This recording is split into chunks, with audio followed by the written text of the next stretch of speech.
Hi everyone, I'm here today with Chris Kendall from the rawadvantage.com, and Chris is a 80-10-10 raw vegan lifestyle coach, chef, yoga teacher, skateboarder, practitioner of skateboarding, and Yep, yep. and Chris will be at the festival. And you're out there in Croatia right now. I think you've just had an event on a cruise ship. Yeah, it was awesome. It was the first ever raw vegan cruise with Jesse Bogdanovich and Happy Rennie of the whole lifestyle. And I gotta say, it was amazing. Croatia's super beautiful, and it was definitely an event that was very, very unique and lots of fun, lots of different places, a challenge to be on a boat and be chefing. I've done a lot of events like that, but not on a boat. And, I could say I'm on a boat a whole bunch. It's pretty fun. But I gotta say, man, I'm really hyped to be coming back to the UK. It'll be my second time. I was there for the first one, and it was such a blast, and feel so blessed that you've invited me back again and to connect with everyone out there. Definitely excited. Yeah, I'm really happy that you are coming back, and happy to see you there. And I'll see you in Denmark in a few weeks' time as well, I believe. Yeah, the Fresh Food Festival is always a blast too. It's my third year coming back there, and I love Europe, man. I love all the connections and all the people, and just the differences in each country is so neat. And the produce in each of them too. I'm always surprised how amazing the food is. When we were there at the UK Fruit Fest the first time, the durian and the all the exotics and all the quality of fruit. I remember the apricots were ridiculous. It's just everything is so awesome, man. I'm loving being out in Europe. It's the best traveling and sharing the things that just light me up. Brilliant. And in the background there, you've got a really nice view. Whereabouts actually are you right now?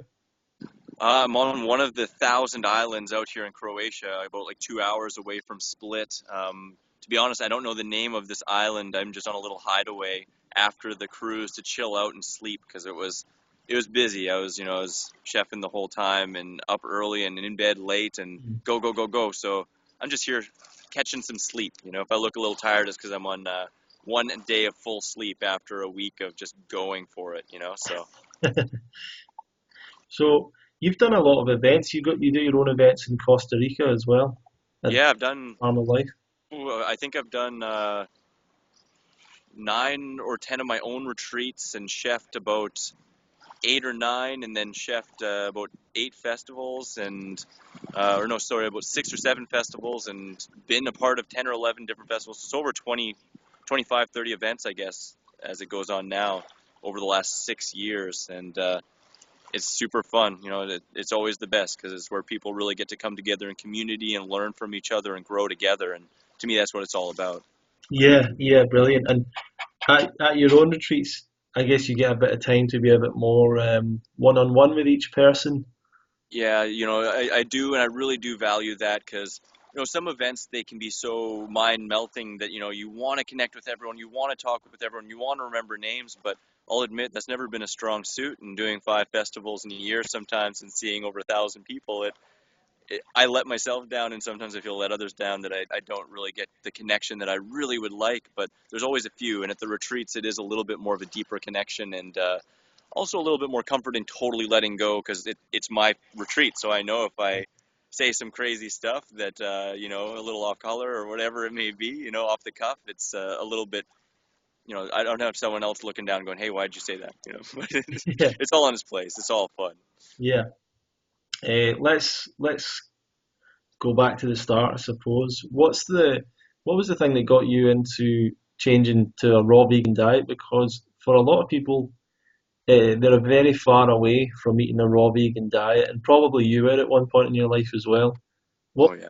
what made you interested in diet in the first place and making changes? Without getting crazy deep into it, I was always a happy-go-lucky dude. I was really energetic and moved around a lot, and I loved skateboarding. I've been skateboarding since I was 5 years old, and by the time I was 18, 19, I was partying and drinking and smoking a pack of cigarettes a day and other stuff, and I started not being myself. I wasn't as boisterous, as loving, as happy. Outwardly, I was a lot, but not inwardly, and I started not really liking myself nor life, and I knew I needed to change. Hmm. And that led me to yoga, and yoga really introduced me to the concept of karma and karmic weight in terms of what we eat as well as just the fact that what you eat makes a huge difference on your well-being, physically, mentally, spiritually. Yep. And that was my first real interest in nutrition. It kind of went along and hand with my interest in chefing and just like making and creating food. I've always just been interested in creating and our creative powers. And that led me further into nutrition, and it's kind of hand in hand. Eventually I wanted to be a chef, but I couldn't find a good vegetarian or vegan chefing school that was realistic, so I went into nutrition. And while I was in nutrition, I found the raw food diet. I was vegan by the time I got into nutrition. I will say, and this kind of answers your question, right from the beginning, most of my interest in nutrition was based around athletics. It was like, I want to feel the best, I want to recover the best, Yep. just so I could chuck my body down a whole bunch of flights of stairs and handrails to skateboard more. So it was all in the interest of fun and athletics. But again, as I kind of grew with yoga and kind of rounding out the aspects of why I chose vegetarian, then vegan, and got interested in raw vegan, it just blossomed and grew. And the more I looked, the more I researched, the more I felt with my heart, the more it resonated. And I knew that there was no reason not to be raw vegan, really, unless basically I wanted to numb my life down or not feel as good, not perform as good, not be as sharp, not affect the world in the ways I want to see it as much. And that's not what I wanted to do. So not long into my nutritional training, I met Doug Graham, and forever my life has changed. The simplicity he brought to the table just was like lightning, and that was over 12 years ago, and now it's just been 12 years of applying a low-fat raw food diet and having some bumps along the way and meeting a lot of people, learning from a lot of different people, but Hmm. all in all, it's just been an onward and upward journey of applying holistic health principles to my life via raw food diet and exploration in any way I can improve myself. I love it. Realistically, how long was your transition towards being 100% raw and being actually, you know, doing it consistently, long term from when you started? You know, I'm really one of those all or nothing type people that I don't even like to wade into the water here. It's beautiful, but it's chilly. I don't like to wade in, but if I have like a 20 or 30-foot cliff, I'll dive head first. And that's who I am. And uh, with vegetarian and some other stuff like eating fruit for breakfast, I read this book, Fit for Life. This was 17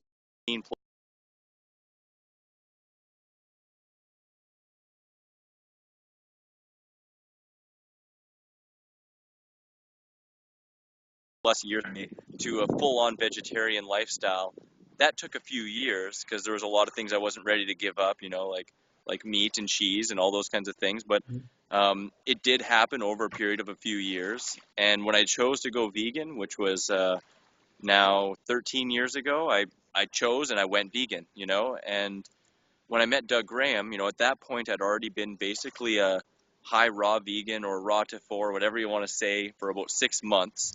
And that was pretty steady. 6 months of basically eating fruit for breakfast, fruit for lunch, and then a simple, sweet potato or steam fry kind of dinner for 6 months. Yeah. I met Doug, and it made so much sense that I was just like, boom. And I did a month where I went full on 100% raw food vegan. It was really simple, just like barely any recipes, mostly just fruits and greens and vegetables and tomatoes, all that kind of fun stuff, occasional avocados. And after that month, I had 3 days where I was relaxed and said, you know what, I want to have some Subway, East Indian food, and Thai food. And I did those, but it didn't give me what I was looking for. Yeah. I had such a sharp contrast. And I can honestly say, just like that first month of raw vegan, it outweighed any of the changes and any of the uplifting kind of results I got from changing my diet over the 4 years previous to that. So it just again, it was like a lightning bolt. It was just like, wow, this is it. And after those 3 days, I just went full on. And it took me 8 months before I really fell off the wagon. And it took me another year and a half before I fell off again. And each time got longer and longer and more conscious until here I am 12 years later. And it's been, I guess, I don't know, years and years since I've fallen off the wagon. I've had a few conscious bites of cooked food and Hmm. wanted to see how it felt in my body, but I don't see myself going back. 12 years later, there's no reason to. Yeah, I was discussing this with Ted Carr a little bit recently, and I Yep. was saying that I think that a lot, maybe people that come into this lifestyle or that go to a raw vegan diet, they're the kind of people that end up continually chasing, you know, the end point when they go into something like what is the final what's the final point I can get to? How good does this get? Yeah. I sort of feel like with raw vegan, with 80-10-10 raw vegan, you kind of get to that point where this is pretty much as far as you can go. Like there's nothing, there's not really going to be anything better than Hmm. an 80-10-10 raw vegan diet. You can only change maybe where you're sourcing your food or Exactly. something else like that. But then you have to kind of look at, okay, what's the other lifestyle factors that I want to, Absolutely. and so That raw food honeymoon, it comes to an end at some point, and absolutely, you realize that it's not just raw food diet, it's about your whole life. And that is a fantastic phrase you've just said there, the raw food honeymoon. yeah. And I'd like to ask you about that because for me, I I think I had 6 months to a year where honestly, when I was eating fruit, I was just feeling so much joy and Yeah. gratitude and stuff. And uh, a lot of that, to be fair, is kind of isn't as often anymore, you know. Uh, Yeah. but tell me about that experience, the raw food honeymoon. Well, I mean, in the beginning, I think we think we find the panacea for a lot of people, not everyone, of course, but you Uh-huh. feel like you found the panacea that if I just have this raw food right, if I keep my diet perfect, then everything else is going to be easy and blissful, and life is just going to be flowery all day, and the world is just going to turn into this magical Beatles place. And to some degree it's true. There is a lot of truth to it, and it does make such a huge impact on yourself, on the environment, for the animals. And if everyone went raw vegan, it would make such an amazing difference. But the reality is, there's a lot more to life than just raw food. And at the end of the day, I feel, we're eating raw food so we can live the life that we want in our dreams, like a really full, active, vibrant, happy life. And there's so many things that can come between us and our happiness, and food doesn't really relate to all of those things. So once our focus from food falls from this is the panacea to all of a sudden, okay, now what's next, we can become distressed or saddened or any number of things, because there's many more pieces to the puzzle, and it's a journey, right? It's a full on journey, and Mhm. it's a active one at times, and it's a inactive one at times. But sometimes it just hits us in the face and can be overwhelming, no matter how many bananas a day we're eating. It doesn't matter. Yeah. Yeah. What's your thoughts on like raw food restaurants? Mhm. You've been around a lot at different places and things like that. Yeah. When someone's starting out, do you think the raw food restaurants and the gourmet kind of scene is a good thing to check out and can be helpful for people? I mean, I think it does depend upon where I was, food for 6 years before I ever saw a raw food restaurant. And the first raw food restaurant I had, I freaked out. Like, I honestly was like, oh my God, like I hadn't had salt, I hadn't had agave, I hadn't had onions, I hadn't had garlic in almost those 6 years. Yeah. And I had it, and it was so addictive in my mind because I was all or nothing, that I was just thinking about it nonstop. And I like spent $45, and then I wanted to go there the next day, and I like snuck there myself and ate another $45 worth and felt like shit. And I mean, I had a bit of an imbalanced relationship with the food in that at that point. And Where was I that? think sorry, Where was that? that was actually in Toronto. Right. Okay. Yeah, it was pretty damn good. And um, I don't know, it really depends upon the individual, and I think that it can definitely be a useful component for treats, or for, like going out with a group of friends and getting together and stuff like that. But really, truthfully, personally, I just really enjoy either making my own food, because I make low-fat raw gourmet food, so I feel I can make food that's easily as tasty but doesn't leave you feeling like crap. Yeah. Um, I mean, I'd rather just encourage people to shamelessly plug my book right now and just go watch that. But I do think it is fun.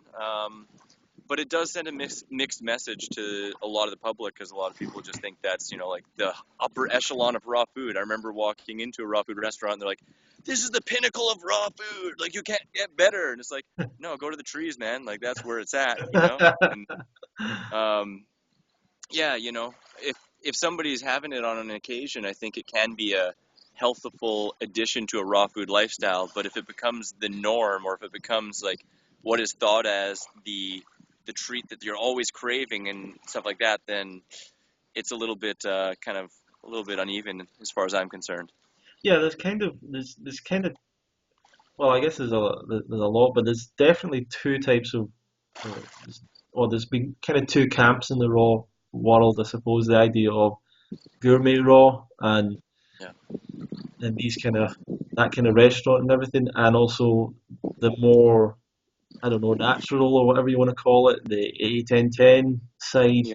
Um, do you have a lot of friends that have done both or Yeah. For sure, I have a bunch who've done both, and I've had a lot of consults over the last 7 years that I've been helping people in the diet come to me and say, like, I wish I would have talked to you 10 years earlier. I would have saved like thousands and thousands of dollars and felt a heck of a lot better, because it doesn't work. It doesn't work if you're trying to stay strict 100% raw and you're eating mostly yeah gourmet food. You look to all the experts, all the people who have promoted that over the years, and they all either aren't fit enough to walk, like to run around the block or do a marathon or half marathon or, be really active, or they're always recommending cooked food and or their own special brand of supplements, enzymatic powders, pills, and tricks and gimmicks. And it's a way to survive on a raw or high raw lifestyle, but it's not a way to thrive. And if we want to be like the animals in nature and all the other, vibrant living beings on the planet, eat nature's design. Mother Nature's the best chef, man. I like to be a chef. I like to make fun food, but Mother Nature's key. She knows what's up. And if you're eating her bounty, if you're eating it like this with your hand instead of like fork and knife and mixer all the time, you're going to vibrate on a much higher level. That's for sure. yeah that's uh, that's a good point, and you're you're right about the idea of the I don't know the raw food salesman or the raw I don't know what you'd call it the snake oil sellers and stuff like that. But it's an interesting point you made there where you said that that people end up spending a lot of money on Oh man, their raw products and things like that, and I think so much. so. It's almost like if someone coming for a consultation with you, or even someone coming to the Fruit Fest in the UK, you yes you pay for those things, but you could potentially end up saving a lot of money for someone that Oh, wants to pursue a raw lifestyle. absolutely. I think that these events are key for so many people who really want to connect with living human beings who've been doing this for a long period of time and to, really get that info. Because, with various teachers being there at the same time and having various lifestyles and points of views, everyone can click with someone, and that way you really get the fine-tuned information that can help you take your health and your lifestyle to the next level. Because sometimes it's not stuff that can be translated into words, or Yeah, sometimes it's just the perception you have seeing people and understanding what they're doing, watching what they're doing. And a lot of times it's the energy around it rather than just the concept around it. And yeah, I do, as a disclaimer, want to say I definitely have met a lot of people who promote a gourmet raw food lifestyle or who have lived it in a fairly healthful manner, like I said, surviving, and many who promote it because they believe it is the upper echelon. They're not like they're all these evil snake salesmen or anything yeah, like that. It's just some people do buy into that fruit is poison. I was yeah, at one festival that literally, I'm presenting, doing a food demo, talking about fruit and raw food, and other people are doing the same. John Kohler and some other people, while there's other experts on stage literally saying that smoothies are poison and you'd be better off eating other food, or that fruit is like the devil, like literally like saying, like they're saying fruit is worse for you than white sugar. And it's like, if people look at these experts and they're not really looking at the glow going off of them or like their skin or their fitness level or their overall general health, they're just listening intellectually like, oh yeah, that, they said that and they have a doctor symbol beside them or blah blah blah blah blah. Well, they buy into it and then they're afraid of a fruit based or yeah, high carbohydrate raw food diet, and then they're easily sold into all these tricks and gimmicks and powders and pills and all those different things. And there are definitely some people that are in the know that are perpetuating that myth, and there are others that just follow what those people are presenting. yeah, And it's a real shame because I've seen firsthand people have really horrible results with that. yeah. So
Okay, great. Uh, Sorry, we just paused it there for a little bit. Chris, I was going to ask you, in talking about that in the gourmet raw lifestyle, Yep. um, some people like the idea of uh, that if you're raw, then you can eat as much fat as you like. And I know that you, like me, have been on a more 80-10-10 path. Yep. What's been your experiments with going on a higher fat percentage? How have you felt? Have you felt that's affected you in any way? Well, one of my first experiments with it was when I was chefing for another person's retreat, and they wanted more high-fat gourmet stuff, and like carrots and avocados at lunch, and super nut pâtés for dinner, and stuff like that. And Right? that week I ate high fat, and it was just 1 week, so that's not like a crazy long experiment, but I definitely felt crap compared to how I normally eat. You know, I have on another page on a very simpler note. I've done weeks where I've eaten a bunch more weeks and maybe even months where it was in season. I was in Costa Rica and I could buy say 8 avocados for $1, and I ate 3 or 4 avocados every night for a few days, and you know, I can feel good relatively short term doing something like that.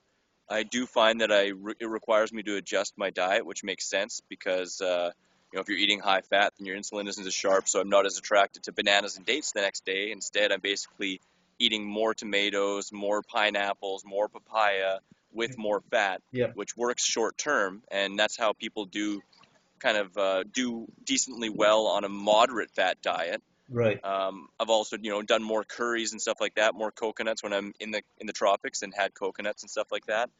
And really, what I find for myself personally is just I feel less peppy. It's almost to me like when I'm eating higher fat, it's like I'm in a restorative, regenerative time where I'm looking to just relax a lot more and chill out and be taking time off. And when I'm eating low fat, I'm definitely feeling more peppy. I want to be more alive and active and running around. And that isn't necessarily to say that I do that in those cycles, but if I'm in that cycle, that is sometimes why I would be eating a little bit more fat. Um, I've definitely talked with, helped, and met a lot of people who've done like years of high fat and years of low fat, sometimes even back to back and back and forth, just really feeling all those things out. And I really love to learn through those people's experiences. And every single time it comes back to the same thing. Right. You feel a heck of a lot less when you're low, and you feel not more grounded but more numbed. I think that's always an interesting subject. People think that certain foods are grounding. No, they're numbing foods. It takes a lot of energy to digest those heavy foods, so you have less blood flow for everything else, so you feel a little bit more like this, right? But that's pretty much the game point. If you want to feel great, reach for the fruit instead of the fat. Yeah, I think Doug said the first title of 8-10-10 was Fruit or Fat was the original title. Was which? Sorry. I think the original title was something like Fruit or Fat, Yeah, yeah.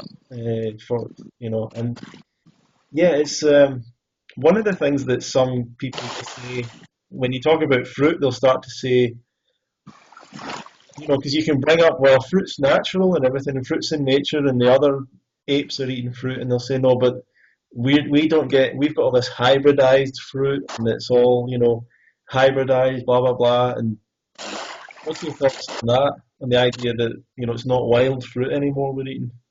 Well, my first thought on that is we're all hybrids. Everything is a Right. hybrid. Every type of fruit is a hybrid. It's just the cross mixing of fruits in the same species, right? So it's like, it's not a weird or scary bad thing, to eat a hybridized fruit. And, people are just selecting fruits. When man is hybridizing, we're selecting fruits of Yeah. genetic, with the characteristics we want. So they're picking the biggest, nicest looking, sweetest tasting ones. So, I mean, to me, at the end of the day, if someone's really afraid of hybridized fruit, like what are you going to eat? Like everything is hybridized, right? So, um, some people might claim that it's lower in minerals or this or that. Well, if it is, eat a couple extra pieces of greens or have a green juice if you want, or find something else to get a little bit more of that dense mineralization. But to me, it's just really not a concern whatsoever. I've done weeks on just bananas, and people say they're the most hybridized fruit, blah blah blah blah blah, and I've never felt better. And 12 and a half years later, I'm eating a lot of conventional. I try and do organic as best I can. I'm eating a lot of the foods that people consider hybridized and are afraid of, and yet 7 blood tests I've done, and my doctor keeps on saying I've got the best health of anyone he's ever seen in his life. So I don't know. It doesn't hold water to me, that's for sure, you know? You touched on organic there. Yeah. Do you have a particularly strong viewpoint on organic? I know that it's another thing that people will say, "Oh, you're eating all that fruit, don't you realize it's pesticides and everything like that?"